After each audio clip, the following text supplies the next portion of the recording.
Breaking చేస్తున్నాం. రేపు ఏపీలో ఎన్నికలు జరగనున్నాయి. ఇందుకు అధికారులు అన్ని ఏర్పాట్లు చేశారు. ఏపీ ఎన్నికలపై దేశవ్యాప్తంగా ఆసక్తి నెలకొంది. అధికారాన్ని నిలబెట్టుకునేందుకు వైసీపీ, ఎలాగైనా గెలిచి అధికారంలోకి వచ్చేందుకు టీడీపీ కూటమి తన ఉనికిని చాటుకునేందుకు కాంగ్రెస్ బరిలోకి దిగాయి. అయితే ఈ ఎన్నికలను ప్రధాన పార్టీలని ప్రతిష్టాత్మకంగా భావిస్తుంది. ఏపీలో విజయం ఎవరిది, ప్రభుత్వ ఏర్పాటుకు అవసరమైన మెజార్టీ సాధిస్తారా అనే దానిపై ఆసక్తి నెలకొంది. ఈ నేపథ్యంలో అసెంబ్లీ ఎన్నికల ఫలితాలపై బెట్టింగ్లు జోరందుకున్నా ఎవరు గెలుస్తారు అనే విషయంలో బూకీలు కూడా గందరగోళంలో పడ్డారు. అన్ని పార్టీల ఎన్నికల ప్రచారాలు నిన్నటితో ముగిశాయి. పార్టీ నేతలు తమ తమ గెలుపు కోసం డబ్బు, మద్యం పంపిణీలు ఇప్పటికే ప్రారంభించారు అనే విమర్శలు వెలువడుతున్నాయి. ఇదిలా ఉంటే ఇంకోవైపు ఏపీ సీఎం ఎవరు అనే దాని మీద బెట్టింగ్ రాయిలు లక్షలు ఖర్చు పెడుతున్నారు. ఇందుకు సంబంధించి బెట్టింగ్లను పోలీసులు అరికట్టడానికి చర్యలు తీసుకుంటున్నారు. అయినా తగ్గేదలే అంటూ బెట్టింగ్ రాయిలు దూసుకుపోతున్నారు. అయితే పార్టీ అభ్యర్థిపై లోకల్ గా సీఎం ఎవరనే దానిపై రాష్ట్ర వ్యాప్తంగా చర్చ జరుగుతుంది. ఒక్కో అభ్యర్థి మీద 10 లక్షల నుండి 10 కోట్ల వరకు బెట్టింగ్ జరుగుతుందని ఒక అంచనా. ఏ జిల్లాలో ఏ పార్టీ ఎక్కువ సీట్లు సాధిస్తుంది అనే దానిపై జోరుగా బెట్టింగ్ జరుగుతున్నట్టు తెలుస్తుంది. మరి ముఖ్యంగా బెట్టింగ్ అనేది సీఎం ఎవరు, పవన్ కళ్యాణ్ పిఠాపురం నుండి గెలుస్తారా, లేదా గెలిస్తే ఎన్ని సీట్లు మెజార్టీతో గెలుస్తారు, అలాగే చంద్రబాబు పరిస్థితి ఏంటి, గెలుస్తారా లేదా మెజార్టీ ఎంత వస్తుంది అనే దాని మీద రకరకాల బెట్టింగ్లు జరగనున్నాయి. మరి ముఖ్యంగా సినీ నటుడు పవన్ కళ్యాణ్ ప్రస్తుతం పిఠాపురం నుంచి బరిలో ఉన్నారు. దీనిపై మరింత సమాచారం మా రీజనల్ కోఆర్డినేటర్ గోపీనాథ్ అందిస్తారు. గోపీనాథ్, చెప్పండి. మొత్తంగా అయితే రేపే ఏపీలో ఎలక్షన్స్ జరుగుతున్నాయి. అయితే ఏపీ ఎలక్షన్ సంబంధించి ఇటు తెలంగాణలో కూడా జోరుగా బెట్టింగ్లు అయితే కొనసాగుతున్నాయి. ఎవరు సీఎం అవుతారు, ఎవరు గెలుస్తారు అనేది తెలుగు రాష్ట్రాలు అయితే ఉత్కంఠగా మారుతుంది. దీనికి సంబంధించిన డీటెయిల్స్ ఇవ్వండి. మరికొన్ని గంటల్లోనే ఏపీకి సంబంధించిన ఎన్నికలు జరగబోతున్నాయి. అదేవిధంగానే తెలంగాణలో కూడా పార్లమెంట్కి సంబంధించిన ఎన్నికలు జరగబోతున్నాయి. అయితే ఇప్పటికే కూడా ఓటర్లు ఫిక్స్ అయిపోయారు. ఎవరికి ఓటు వేయాలి, ఎవరికి వాళ్ళ అభ్యర్థిని గెలిపించుకోవాలి, ఇష్టమైన అభ్యర్థిని కూడా ఇప్పటికే కూడా ఫిక్స్ అయిపోయిన నేపథ్యంలో దానికి సంబంధించి ఎన్నికల అధికారులు కూడా పూర్తి స్థాయిలో కూడా అన్ని కూడా ఏర్పాట్లు చేసుకోవడం జరిగింది. అయితే ఇప్పటి వరకు జరుగుతుంటే ఒక తంతు అయితే ఎన్నికల అధికారులు, ప్రజలందరూ కూడా ఈ రకమైనటువంటి విధానాలతో ముందుకెళ్తుంటే అంటే బెట్టింగ్ రాయలు మాత్రం పెద్ద ఎత్తున బెట్టింగ్స్ వేసుకుంటూ ఉన్నారు. అంటే ఏ ప్రాంతాలు ఎవరెవరు గెలుస్తారు, ఎవరెవరు ఎటువంటి ఒకవేళ గెలిస్తే ఎంత మెజార్టీ వస్తుంది, లేదంటే ఎవరు ఓడిపోతారు, ఇట్లా రకరకాల బెట్టింగ్స్ వేసుకుంటున్నారు.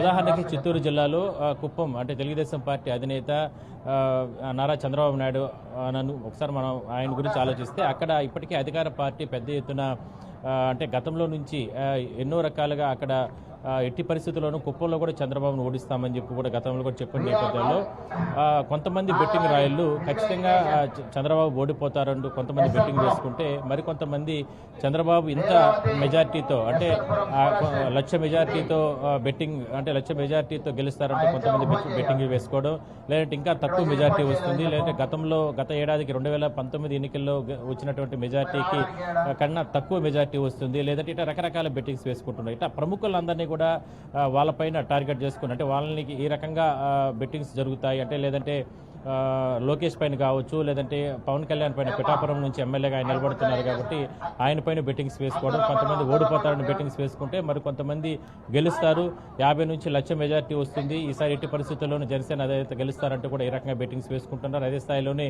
లోకేష్ బాబు గారు కూడా అంటే తెలుగుదేశం పార్టీ జాతీయ ప్రధాన కార్యదర్శి ఆయన కూడా గెలుస్తారని ప్రత్యర్థులు కొంతమంది బెట్టింగ్స్ వేసుకుంటే ఓడిపోతారు, ఈసారి కూడా ఓడిపోతున్నారు. అంటే రకరకాల బెట్టింగ్స్ అంటే బెట్టింగ్ రాయల పండగ వాతావరణం ఇప్పుడు కొనసాగుతుందని మనం చెప్పుకోవచ్చు.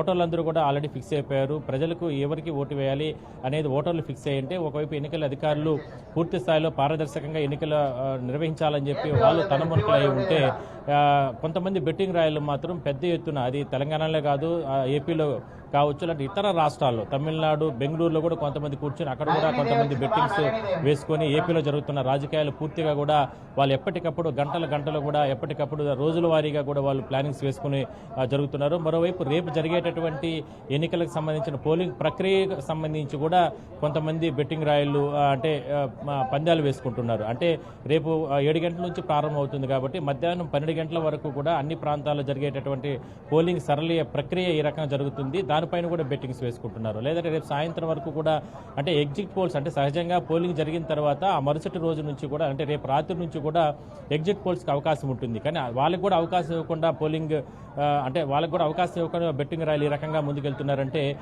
అంటే రాజకీయాల్లో అంటే లేదంటే బెట్టింగ్స్ రాయల్లో ఏ రకమైనటువంటి వాతావరణం కనపడుతుందో మనం చెప్పుకోవచ్చు. అయితే వీళ్ళకందరికీ కూడా చెక్ పెట్టే విధంగా కూడా ఇప్పటికే పోలీసు యంత్రాంగం కావచ్చు, లేదంటే ఎన్నికల అధికారులు పలు ప్రాంతాల్లో ఎక్కడెక్కడ ఇలాంటి అంటే ఆన్లైన్ బెట్టింగ్స్ లేదంటే రకరకాల నగదు పంపిణీ బెట్టింగ్స్ ఇలాంటి జరుగుతున్న తరుణంలో వాటిపైన కూడా దృష్టి పెట్టడం జరిగింది.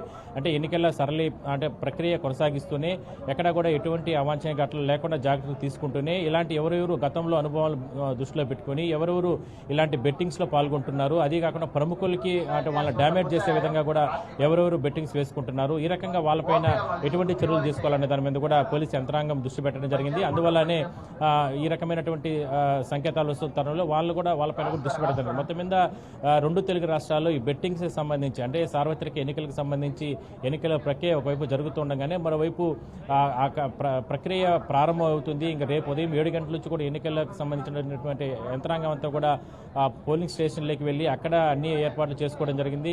ప్రజలు కూడా స్వేచ్ఛగా ఓటు హక్కు వినియోగించుకునేందుకు కూడా సిద్ధమైపోయారు. ఇప్పటికే పట్టణాలను వదిలి పల్లెలకు వెళ్ళిపోవడం జరిగింది. ప్రజలందరూ కూడా వాళ్ళకి ఎందుకంటే ఎక్కడి నుంచో పట్టణాలకు వస్తూ ఉంటారు కాబట్టి వాళ్ళు సొంతంగా అక్కడికి వెళ్ళి ఓట్లు వేసుకోవడానికి ఓటు హక్కు వినియోగించుకోవడానికి వెళ్ళిన తరుణంలో అందరూ కూడా ఆ రకంగా ఫిక్స్ అయిపోయి ఉన్న తరుణంలో ఒకసారిగా ఈ బెట్టింగ్స్ అనేది పెద్ద ఎత్తున రెండు తెలుగు రాష్ట్రాల్లో కొనసాగుతున్న తరుణంలో వాటిపైన కూడా నియంత్రించాలంటూ కూడా కొంతమంది రాజకీయ విశ్లేషకులు కొంతమంది ప్రజల నుంచి కూడా డిమాండ్ అయితే వినపడుతుందని మనం చెప్పొచ్చు. Kiran bhai. Right Gopinath, thank you. దీనిపై మరింత సమాచారం మా నెల్లూరు ప్రతినిధి మురళి అందిస్తారు. మురళి, చెప్పండి, మొత్తానికైతే ఏపీ ఎలక్షన్ సంబంధించి అయితే ఇటు బెట్టింగ్లు అయితే జోరుగా సాగుతున్నాయి. ఈ నేపథ్యంలోనే ఒక్కొక్కళ్ళు కూడా 10 లక్షల నుంచి 10 కోట్ల వరకు బెట్టింగ్ కూడా వేస్తున్నట్టుగా తెలిసింది. అలాగే 100 రూపీస్ బాండ్ పేపర్స్ మీద సైన్ చేయించుకోవడం, అగ్రిమెంట్లు కూడా రాయించుకోవడం కూడా జరుగుతున్నట్టు తెలిసింది. డీటెయిల్స్ ఏ విధంగా ఉన్నాయి? అయితే కిరణమై 2024 సార్వత్రిక ఎన్నికలు పూర్తిగా కూడా కాస్ట్లీయెస్ట్ ఎన్నికలుగా మారాయని చెప్పి రాజకీయ విశ్లేషకులు చెప్తున్నటువంటి పరిస్థితి ఉంది. ఎందుకంటే గడిచిన ఎన్నికల కంటే ఈసారి ఎన్నికల్లో డబ్బు ఏరులై పారుతోంది, వరద ప్రవాహంగా డబ్బంతా కనిపిస్తోందని చెప్తున్నటువంటి పరిస్థితులు ప్రస్తుతం ఏపీ పాలిటిక్స్ లో చెప్పుకోవచ్చు. ప్రత్యేకించి బెట్టింగ్ రాయలు అయితే ఏపీ పాలిటిక్స్ లో ప్రస్తుతం భారీగా బెట్టింగ్లు పెట్టుకుంటున్నారు. ముఖ్యంగా సీఎం ఎవరు అవుతారు, ఏ పార్టీకి ఎన్ని సీట్లు వస్తాయి, ఎన్ని సీట్లతో ఇటు అధికారంలోకి వస్తారు అనే అంశం పైన దాదాపు 10 లక్షల నుంచి 10 కోట్ల పైన కూడా పెట్టుబడులు పెడుతున్నారు. ఏదైతే ఈ పందాలకు సంబంధించి ఇప్పటికే అధికారులు పోలీసులు మాత్రం ప్రత్యేకమైనటువంటి చర్యలు తీసుకుంటారు. ఎవరు కూడా ఇలాంటి బెట్టింగ్లు పాల్పడితే చర్యలు తప్పవని చెప్పే పరిస్థితి ఉంది. మరోవైపు ఏదైతే యువత కావచ్చు, అదేవిధంగా రాజకీయాల పైన కొంత అవగాహన ఉండేటటువంటి వ్యక్తులు కావచ్చు, వీళ్ళు కూడా 20,000, 10,000 దగ్గర నుంచి స్టార్ట్ చేసి దాదాపు 1,00,000 వరకు కూడా కొంతమంది దగ్గర ఇచ్చేటటువంటి పరిస్థితులు కనిపిస్తాయి. అంటే ఒక గ్రూప్ గా బృందంగా ఏర్పడేటటువంటి కొంతమంది వ్యక్తులు ఈ పూర్తిగా కూడా ఎవరైతే తీసుకుంటారో వాళ్ళు కానీ రాజకీయాలకు సంబంధించి అవగాహన ఉన్నటువంటి వ్యక్తుల దగ్గర నుంచి భారీ ఎత్తున అమౌంట్లు తీసుకొని మొత్తం కూడా ఎక్కువ పెట్టుబడి తీసుకెళ్లి ఇటు పందెం రాయల దగ్గరికి పెట్టే పరిస్థితులు ప్రస్తుతం అయితే కనిపిస్తాయని చెప్పుకోవచ్చు. ప్రధానంగా సీఎం ఎవరవుతారు, ఎన్ని సీట్లు ఎవరికి వస్తాయనే అంశం పైన ఈ బెట్టింగ్ అయితే బీభత్సంగా జరుగుతోంది అనేది ప్రధానంగా అనిపిస్తుంది. మరోవైపు ఈ నియోజకవర్గాల వారీగా ఏ అభ్యర్థికి ఎన్ని ఓట్లు వస్తాయి, ఎక్కడ ఎంత మెజారిటీ వస్తుంది అనే అంశాలపైన కూడా ప్రధానంగా ఇక్కడ బెట్టింగ్లు పెట్టే పరిస్థితి ఉంది. నెల్లూరు జిల్లా విషయానికి వస్తే నెల్లూరు జిల్లాలో మొత్తం 10 నియోజకవర్గాలు, అదేవిధంగా ఒక పార్లమెంట్ సెగ్మెంట్ కూడా వస్తుంది. ఈ పార్లమెంట్ సెగ్మెంట్ కి సంబంధించి ఇద్దరు ప్రముఖమైనటువంటి రాష్ట్రంలోనే ప్రముఖమైనటువంటి ఎంపీలు బరిలోకి దిగడంతో వీరిద్దరి పైన కూడా బెట్టింగ్లు భారీగా జరుగుతున్నాయని చెప్పుకోవచ్చు. మరోవైపు ఏదైతే జిల్లాలో గడిచినటువంటి 2019, 14 ఎన్నికల్ని దృష్టిలో పెట్టుకొని ఈసారి ఎవరికి ఎన్ని సీట్లు వస్తాయి, అదేవిధంగా అభ్యర్థులు ఎవరెవరు గెలుపొందబోతున్నారు తదితర అంశాలపైన కూడా బెట్టింగ్లు అయితే భారీగా జరుగుతున్నటువంటి పరిస్థితి. ఏదేమైనప్పటికీ కూడా జిల్లా యంత్రాంగం పోలీసులు అయితే బెట్టింగ్లు ఎవరు చేసినా కూడా వారిపైన కఠిన చర్యలు తప్పవని చెప్తున్నప్పటికీ కూడా ఎక్కడెక్కడ బెట్టింగ్ అయితే రెచ్చిపోతున్న పరిస్థితి అయితే ప్రస్తుతం కనిపిస్తుంది. Right Muralikrishna, thank you.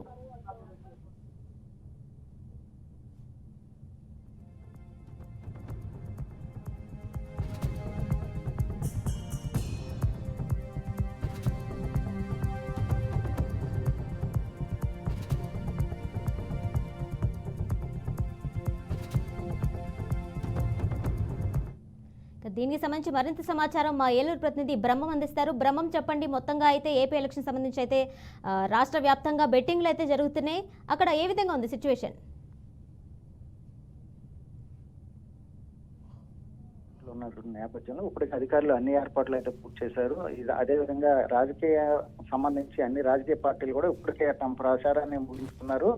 ఇక మిగిలిందల్లా కూడా ఓటింగ్ చూసుకునేందుకు కూడా ఈ రాజకీయ పార్టీలు అన్ని సిద్ధమవుతున్నటువంటి నేపథ్యం. అయితే ఏదైతే బెట్టింగ్లకు సంబంధించి పందాలకు సంబంధించి ప్రసిద్ధి చెందినటువంటి ఏదైతే తూర్పుగోదావరి జిల్లా కావచ్చు, పశ్చిమ గోదావరి జిల్లా కావచ్చు, ఈ రెండు గోదావరి జిల్లాలకు సంబంధించి మనం చూసుకున్నట్లయితే కోడి పందాలు కావచ్చు, ఎడ్ల పందాలు కావచ్చు, లేదా ఏ పందెం జరిగినా సరే ఇటు భీమవరం కావచ్చు, లేకపోతే తూర్పుగోదావరి జిల్లాకు సంబంధించి కాకినాడ, రాజమండ్రి, ఇలాగా ఈ పందాలు ప్రసిద్ధి చెందినటువంటి ఈ రెండు జిల్లాల్లో ఏదైతే మరికొద్ది గంటల్లో వస్తున్నటువంటి ఏదైతే ఎన్నికలు ఉన్నాయి, ఈ ఎన్నికలకు సంబంధించి ఓటర్లు తమ యొక్క తుది తీర్పు ఇస్తున్నటువంటి నేపథ్యంలో ఇప్పటికీ ఏ పార్టీ గెలుస్తుంది, ఏ పార్టీ ఓడిపోతుంది, ఎవరు సీఎం అవుతారు, ఎవరు ప్రతిపక్షంలో ఉంటారు, ఎవరు అధికార పక్షంలో ఉంటారు అనే నేపథ్యంలో ఇప్పటికే పెద్ద ఎత్తున అయితే పందాలు జరుగుతున్నాయి. ముఖ్యంగా మనం చూసుకున్నట్లయితే ఏదైతే రాష్ట్ర వ్యాప్తంగా ఇటు వైసీపీకి సంబంధించి ఇప్పటికే 150 సీట్లతో ఉన్నటువంటి వైసీపీ, అదేవిధంగా ప్రతిపక్షంలో ఉన్నటువంటి టీడీపీ కావచ్చు, లేకపోతే జనసేన సంబంధించి కావచ్చు, లేదా కాంగ్రెస్ పార్టీ సంబంధించి కావచ్చు, ఎవరి ఉనికిని వాళ్ళు కాపాడుకునేందుకు ఇప్పటికే ఎవరి ప్రయత్నాలు వాళ్ళు చేస్తున్నటువంటి నేపథ్యంలో ఇప్పటికే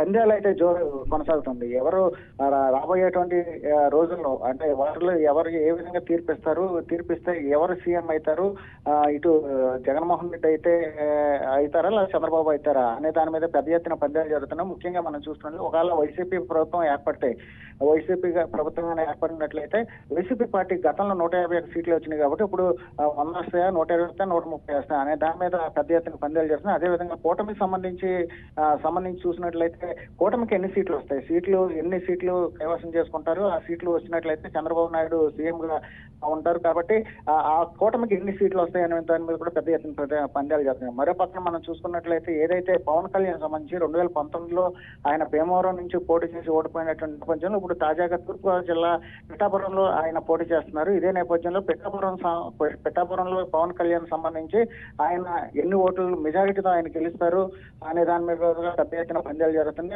మరొక ప్రత్యర్థి ఉన్నటువంటి పవన్ కళ్యాణ్ ప్రత్యర్థి అయిన వంగ గీత సంబంధించి కూడా గెలుస్తారని చెప్పేసి పెద్ద ఎత్తున పందాలు జరుగుతున్నాయి. ఏదైతే రాష్ట్ర వ్యాప్తంగా మనం చూసుకున్నట్లయితే పెద్ద ఎత్తున అందరూ కూడా ఇటు ఎదురు చూస్తున్నారు. పవన్ కళ్యాణ్ సంబంధించి ఆయన గెలుస్తారా, ఓడిపోతారా, ఒకవేళ గెలిస్తే 10,000 నుంచి 50,000 వరకు మెజార్టీ వస్తే ఎంత పన్ను, లేకపోతే 10,000 మెజార్టీ వస్తే ఎంత పన్ను అని చెప్పేది 1-10 రెట్లు అంతగా అక్కడ పందాలు పెద్ద ఎత్తున సాగుతున్నాయి. నాట్ ఓన్లీ అక్కడ తూర్పుగోదావరి జిల్లా కాకుండా ఇటు పశ్చిమ గోదావరి జిల్లా సంబంధించి కూడా పెద్ద ఎత్తున పందాలు జరుగుతున్నటువంటి పరిస్థితి. మరో పక్కన మనం చూసుకున్నట్లయితే ఏదైతే కాంగ్రెస్ పార్టీ ఉందో కాంగ్రెస్ పార్టీ సంబంధించి కూడా రైట్ బ్రహ్మం, థ్యాంక్ యూ.